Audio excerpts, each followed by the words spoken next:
تبارك الذي نزل الفرقان على عبده ليكون للعالمين نذيرا۔ اسی طرح کسی بھائی نے یہ بھی سوال کیا ہے، مفتی صاحب تاجروں کو حدیث میں صدقہ کرنے کی خصوصی تاکید کی گئی ہے، کیا مطلب ہے اس کا وضاحت فرما دے۔ سوال کرنے والے مولانا نذیر صاحب دہلی کے۔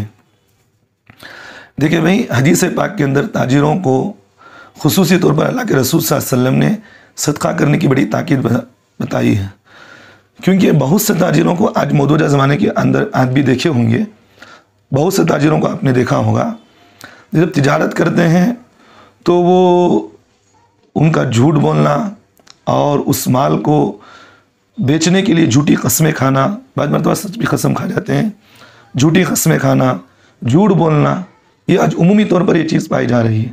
مارکیٹ کے اندر آپ نے دیکھا بھی ہوگا بہت سارے تاجروں کو کہ جھوٹ بول کر وہ تجارت زیادہ کرتے ہیں اور قسمیں بھی زیادہ کھاتے ہیں، قسم خدا کی، میری ماں کی قسم، میرے باپ کی قسم، قرآن کی قسم اور اپنے اولاد کی قسم، بیوی کی قسم، اس طرح کی قسمیں کھاتے ہیں وہ اپنے مال کو بیچنے کے لیے۔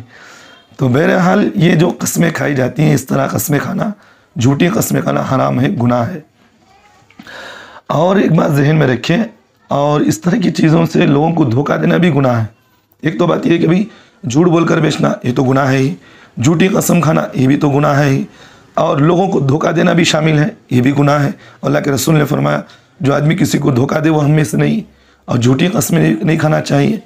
اور حدیث پاک کے اللہ کے رسول نے سختی سے منع فرمایا کہ بھی جھوٹی قسمیں نہ کھاؤ اور تجارت میں جھوٹ نہ بولو۔ اور سچا تاجر، اللہ کے رسول نے فرمایا سچا جو تاجر ہوتا ہے وہ قیامت میں انبیاء کے ساتھ، شہداء کے ساتھ کھڑا ہوگا۔ اتنی بڑی فضیلتیں ہیں تاجر کے بارے میں۔ اور تجارت جو ہے وہ حقوق العباد کے اندر ہے اور لوگوں کے معاملات ہوتے ہیں اس میں، اس لیے جھوٹ نہیں بولنا چاہیے۔ تو بہرحال یہ جھوٹی جو باتیں ہو رہی ہیں یہ سب نہیں کرنا چاہیے، سچ بول کر کمائیے۔ اور ایک بات ذہن میں رکھیں، جھوٹ بول کر آپ کمائیں گے تو آپ کے مال میں برکت نہیں ہوگی، اللہ آپ کی رزق میں برکت نہیں دیں گے۔ اور جھوٹ بول کر آپ لاکھوں روپے بھی کماؤ، جھوٹی قسمیں بول کر آپ لاکھوں روپے بھی کماؤ تو اس میں برکت نہیں ہوتی۔ تو اس لیے اللہ کے رسول صلی اللہ علیہ وسلم نے تاجروں کی اس بات کی تاکید فرمائی کہ بھی اگر تجارت میں کبھی اس طرح جھوٹ بول دیے یا کبھی جھوٹی قسمیں کھا گئے، جھوٹی قسمیں تو تاجریں کھاتے ہی ہیں، تو اللہ کے رسول صلی اللہ علیہ وسلم نے فرمایا اس میں سے کچھ مال صدقہ دے دیا کرو تاکہ آپ کے مال کے اندر جو نحوست آئی ہے وہ منحوسیت ختم ہو جائے۔ کیونکہ اللہ کے رسول صلی اللہ علیہ وسلم کی ایک حدیث ہے جس میں اللہ کے رسول نے فرمایا اگر کوئی آدمی گناہ کر لے تو اس کے فوراً بعد نیکی کر لو، تاکہ وہ نیکی اس گناہ کو ضائع کر دیتی ہے، یعنی اس گناہ کو دھو دیتی ہے۔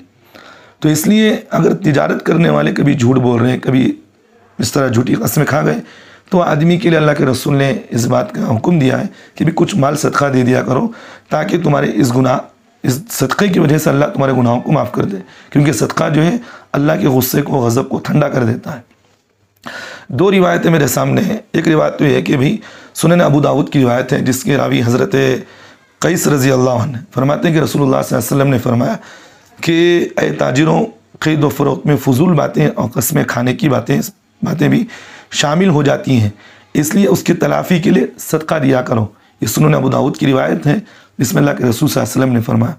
اور ایک اس میں بات، اس کی تشریح میں علماء نے یہ بھی لکھا ہے کہ بعض مرتبہ آدمی سچی قسم بھی کھا کر لوگوں کو دھوکہ دیتا ہے، سچی قسم بھی کھاتا ہے کہ بھئی میں جو قسم کا سچی، حالانکہ تجارت کرنا چاہیے، اچھی بات ہے، لیکن وہاں بھی سچی قسمیں بھی نہیں کھائیں۔ مال صحیح ہے تو صحیح بتائیں، کیا ضرورت اس کے بارے میں سچی قسمیں کھا رہے ہیں، جھوٹی قسمیں کھا رہے ہیں، اس طرح نہیں کرنا چاہیے۔ اور قسم کھانے کی جہاں تک کی بات ہے، وہ آدمی کو جان اور مال کا خوف ہو تو وہاں کھانے کے لیے شریعت علماء نے اس کی اجازت دی ہے۔ جہاں جان مال کا خوف نہیں ہے تو پھر کیا ضرورت میں جھوٹی قسمیں کھا کر لوگوں کو دھوکہ دینے کی۔ ایک روایت۔ دوسری روایت اسی طرح سنن ترمذی کے اندر بھی ہے جس کے راوی حضرت قیس رضی اللہ عنہ ہیں، وہ فرماتے ہیں کہ سرکار دو عالم صلی اللہ علیہ وسلم نے فرمایا اے تاجروں، خرید و فروخت کے وقت شیاطین بھی حاضر ہو جاتے ہیں اور گناہ کی باتیں بھی شامل ہو جاتی ہیں، اس لیے اس کی تلافی کے لیے صدقہ دیا کرو۔ تو اس لیے آج کل جو تجارت کرنے والے ہیں، بزنس کرنے والے ہیں اور جو کچھ بھی لوگ تجارتی معاملات کر رہے ہیں، تو ان کے لیے ایک بہتر طریقہ یہی ہے کہ کچھ مال 100 روپے کما رہے ہیں تو اس میں سے 10 روپے اللہ کے راستے میں صدقہ دے دیا کرو. ہو سکتا ہے کہ کوئی وقت میں آپ یہ سمجھتے ہیں کہ حضرت میں جھوٹ نہیں بولتا، میں قسم تو نہیں کھاتا، لیکن کیسے مجھے کہہ رہے ہیں؟ ابھی انسان ہے، انسان سے بھول ہو جاتی ہے، کبھی آپ جھوٹ بھی بول سکتے ہیں. بہت سارے تاجر ایسے ہوتے ہیں جھوٹ بولتے بھی ہیں. اور ایک بات یہاں مجھے یاد آ گئی، بعض تاجروں کو ہم نے دیکھا ہے کہ کہتے ہیں کہ حضرت جھوٹ بولے تو بزنس نہیں چلتا، بغیر جھوٹ کی بزنس نہیں ہوتا، بغیر جھوٹ بولے بغیر قسم کھائے بزنس ہی نہیں ہوتا. ابھی ان لوگوں کے لیے کیا کہتے ہیں آپ مجھے بتاؤ؟